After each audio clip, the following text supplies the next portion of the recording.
Hello friends.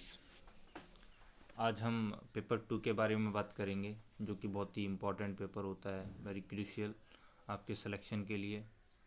और इसमें जो मार्किंग होती है वो ज़्यादातर केसेस में एवरेज होती है, तो आपको कम से कम एवरेज तो लानी ही है और एवरेज से ऊपर लाने की भी कोशिश करनी है, क्योंकि अगर आपके 80 प्लस आते हैं तो आपके चांसेस बहुत ज़्यादा बढ़ जाते हैं, क्योंकि पेपर 1 में तो आप आराम से 120 130 ला सकते हैं। और इंटरव्यू में भी अगर आप एवरेज करते हैं तो आपका सिलेक्शन हो जाता है।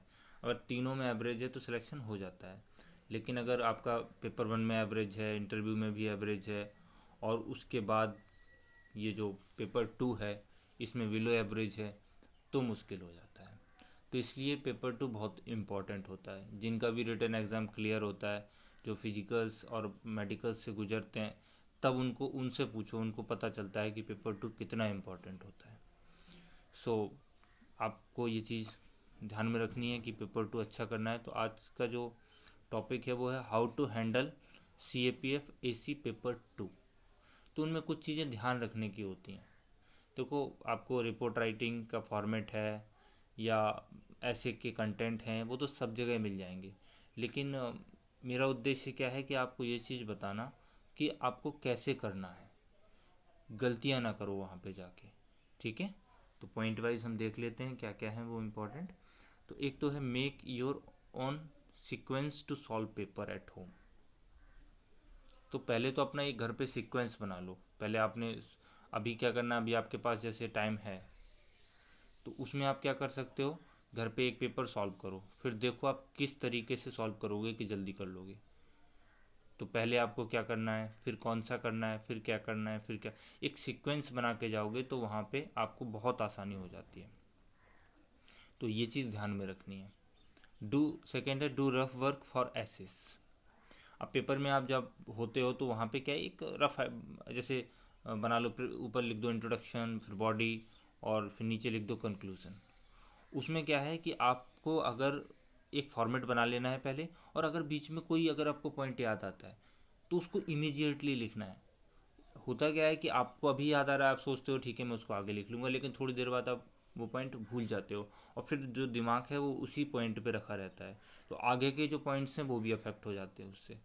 तो ये चीज़ आपको ध्यान रखनी है कि अगर दिमाग में कोई भी अच्छा पॉइंट आता है, कोट आता है, कुछ भी आता है, तो उसको इमीजिएटली आपको रफ वर्क पेपर जो पीछे होते हैं पेजेस, उनमें आपको लिख लेना है।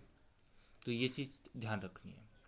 तीसरी क्या है, if any new point comes in your mind note in rough pages immediately, वो अभी आपको बताया। उसके बाद you can make your own quotes. अब देखो, कोट्स हर चीज़ का कोट आपको पता हो ये ज़रूरी नहीं है। ठीक है, अब पैसे तो रेडीमेड तैयार रखो जो ग्रेट लीडर्स हैं उनके, लेकिन अगर कोट आपको लिखना है और किसी का नहीं आ रहा तो अपना कोट भी लिख सकते हो, बना सकते हो आप। इसमें कोई बुराई नहीं होती है। अपना कोट खुद बनाओ और उसको लिख दो। ठीक है, तो ये भी आपके लिए काफ़ी अच्छा रहेगा, और ये 1-2 मार्क बढ़ा देगा, और 1-2 मार्क का मतलब बहुत कुछ होता है। उसके बाद है do have watch for time management. अपने पास एक वॉच रखो कि भाई टाइम मैनेज आपको कैसे करना है। जैसे आपने डिसाइड किया कि 10 मिनट में मुझे ग्रामर करनी है, हाँ, ग्रामर के लिए 10-12 मिनट से टाइम ज़्यादा देना भी नहीं होता है। इससे ज़्यादा टाइम दे रहे हो तो आप डेफिनेटली कुछ ना कुछ छोड़ के आओगे पेपर में। तो 10 से 12 मिनट आपने ग्रामर को दे दिए, और 1.5 घंटा दे दिया आपने उसको एसेस को, इससे ज़्यादा नहीं देना है। ऐसे को 1.5 घंटे चारों के लिए देने हैं, और उसके बाद अकॉर्डिंगली आप टाइम डिवाइड कर लेना कि किसको कितना टाइम देना है। तो आपने जिस तरीके से अपना सीक्वेंस बनाया था, पॉइंट 1 जो मैंने आपको अभी बताया, तो उस सीक्वेंस के हिसाब से आपको टाइम मैनेज करना है। डिसाइड कर लेना है घर पे ही कि इतने टाइम में ये करना है, इतने टाइम में ये करना। हाँ, 2-4 6 मिनट यहाँ वहाँ हो जाते हैं, वो ज़्यादा मायने नहीं रखता, वरना वही लेके बैठ जाओ कि 4 मिनट ज़्यादा लग गए, नहीं, इतना तो हो जाता है। ठीक है, तो time management is very important. अगर टाइम मैनेज नहीं कर पाते हो तो पेपर पूरे नहीं कर पाओगे। तो पेपर पूरा करने के लिए आपके पास एक वॉच होनी चाहिए, जिसमें कि आप बार बार ना देखें, लेकिन आप जैसे आपने 2 ऐसे कंप्लीट कर लिए तो उसके बाद देख लो आपकी कितना टाइम लगा इसमें, फिर 2 ऐसे कर लिए। ठीक है, तो उसके बाद है right minimum 4 points in argument writing for each. अब अब 2 या 3 पॉइंट लिख के आ रहे हो तो वो काफ़ी नहीं होते हैं। कम से कम 4 पॉइंट या 5 पॉइंट लिख के आओ। 5 से ज़्यादा भी नहीं लिखने हैं, फिर बहुत ज़्यादा हो जाते हैं वो। 4 या 5 पॉइंट लिख के आ जाओ आप फॉर में, और 4 और 5 लिख के आ जाओ अगेंस्ट में। लेकिन बैलेंस्ड होना चाहिए, यानी कि 4 इस तरफ लिखे हैं तो 4 उस तरफ होने चाहिए। ऐसा नहीं है कि 5 यहाँ लिख दिए 4। तो इससे क्या है, आपका जो जजमेंट होगा फाइनल वो सही नहीं रहेगा, यानी कि वो बैलेंस्ड नहीं होगा। ठीक है। और कुछ लोग बोलते हैं कंक्लूजन लिखने की ज़रूरत है, कंक्लूजन लिखना होता है, लेकिन क्वेश्चन में ऐसा नहीं लिखा है कि कंक्लूजन लिखना है, तो मुझे नहीं लगता कि कंक्लूजन लिखने की ज़रूरत होती है। उसके बाद है learn format of report writing and write as written in the newspaper. आपको रिपोर्ट राइटिंग में क्या है कि ज़्यादा स्टफ नहीं डाल देना उसमें, ये भी इंफॉर्मेशन वो भी इंफॉर्मेशन, ये भी डाटा वो भी डाटा, नहीं, ये सब करने की ज़रूरत नहीं होती। आपको फॉर्मेट पता है, उस फॉर्मेट में आपको ये फिक्स करना है कि कोई इवेंट है, जैसे भी कोई चीज़ आप देखते हो तो वो आपने देखी, तो उसके बारे में लिखना होता है कि क्या हुआ, फिर उसके बाद क्या हुआ, फिर उसके बाद क्या हुआ। कुछ लोग तो ये भी रट लेते हैं कि हमें ये चीज़ पास्ट में लिखनी, पास्ट सेंटेंस में लिखनी है, ये फ्यूचर में लिखनी है, या फिर ये हमें प्रेजेंट में लिखनी है। नहीं, ऐसा कुछ नहीं है। आप ये मान के चलो ना कि आपके सामने कोई एक इवेंट हुई है, आपने उस इवेंट को देखा है, अब उस इवेंट को आप किसी और को बता रहे हो, तो कैसे बताते हैं, जैसे आप बताओगे ना वही बताना लिख दो उसमें, आपके मार्क्स अच्छे आने ही आने हैं, डाउट डाउट है ही नहीं इसमें। ठीक है। तो ज़्यादा रटने की कोशिश मत करना, इवेंट को देखा, उसको सोचा, किसी और को बता रहे हैं, इस तरीके से आपने लिखना है। उसके बाद है do rough for precis. Precis के लिए रफ वर्क करना बहुत इंपॉर्टेंट होता है, क्योंकि प्रीसिस आप पूरी पढ़ते हो, उसमें से जो जिस्ट है उसको पीछे रफ पेज में लिख लो, और उसको एक बार दोबारा से पढ़ के और अपनी लैंग्वेज में उसको लिख दो। ये तरीका बहुत बढ़िया है। अगर आप पीछे रफ वर्क नहीं करते हैं तो कभी आप ज़्यादा वर्ड्स में चले जाते हो, या फिर आपने बहुत जल्दी कर लिया होता है, या बहुत सारे पॉइंट अब जल्दी कर लिया तो मतलब है बहुत सारे पॉइंट्स आपने छोड़ दिए होते हैं। तो ऐसा नहीं करना है, आपको रफ वर्क इसके लिए करना ही करना होगा, अगर आपको अच्छे तरीके से प्रीसिस लिखनी है तो। उसके बाद है 9th point, read paragraph 2 time.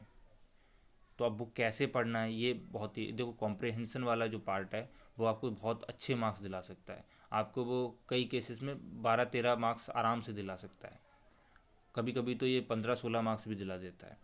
तो इतने मार्क्स बहुत मायने रखते हैं भाई। तो कैसे आपको करना है इसको, तो पहले क्या करें, फर्स्ट रीड सॉरी, एक बार आपको पढ़ना है, ये पढ़ लिया अच्छी तरीके से। अब उसके बाद क्या करना है, क्वेश्चंस को पढ़ना है। फिर क्वेश्चंस पढ़ लिए, अब आपके दिमाग में दोनों चीज़ें हैं। फिर तीसरी बार में आपको फिर से पैसेज पढ़ना है। अब क्या करना है, पैसेज पढ़ते जाओ, और जो भी क्वेश्चंस आपके दिमाग में हैं, जो आपने क्वेश्चंस पढ़े थे, जो क्वेश्चन का आंसर अगर आपको बीच में मिलता है तो उसको अंडरलाइन कर दो, वहाँ पे 1-2 इस तरीके क्वेश्चन नंबर के अकॉर्डिंग लिख दो। ये पूरा करने के बाद फिर उसको, जो भी आपने 1-2-3 देखा, तो जहाँ पे भी आपको लगा कि ये फर्स्ट का आंसर है, तो उसको अपनी लैंग्वेज में उसको 2 या 3 लाइन में लिख दो, तो आपके अच्छे मार्क्स आने ही आने हैं। ठीक है। 10th point, attempt all questions of grammar. Grammar में क्या होता है, अगर आपकी अच्छी ग्रामर है, आप एसएससी की तैयारी कर चुके हो या बैंक की, तो आपकी ग्रामर अच्छी होगी, तो आप अच्छी तरीके से कर पाओगे, लिख पाओगे। लेकिन अब कुछ लोगों के साथ क्या होता है, वो जैसे डायरेक्ट इनडायरेक्ट है, एक्टिव पैसिव है, ये सब तो कर लेते हैं वो, लेकिन जब बात आती है मीनिंग की, उसका सेंटेंस लिखना है, या कुछ ऐसी चीज़ें होती हैं जो नहीं आती हैं, तो उनको छोड़ के आ जाते हैं। छोड़ना नहीं है, आपको लिख के आना है।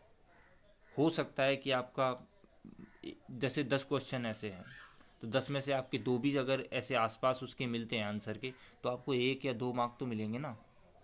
और वो 1 और 2 मार्क बहुत होते हैं। 2 मार्क का मतलब जानते हो आप, आपने 2 मार्क का मतलब है रिटन एग्जामिनेशन में कम से कम 60-70 लोगों को पीछे छोड़ा है, कम से कम 60-70। और जो फाइनल लिस्ट बनती है उसमें 1 मार्क में 8 से 10 लोग होते हैं। अब आप समझ सकते हो कितना इम्पोर्टेंट होता है। तो आई होप ये चीज़ें आपको समझ में आई होंगी। अगर आप इनको ध्यान में रखते हैं तो डेफिनेटली आपको फ़ायदा पहुंचाएंगी। ठीक है। Thank you very much.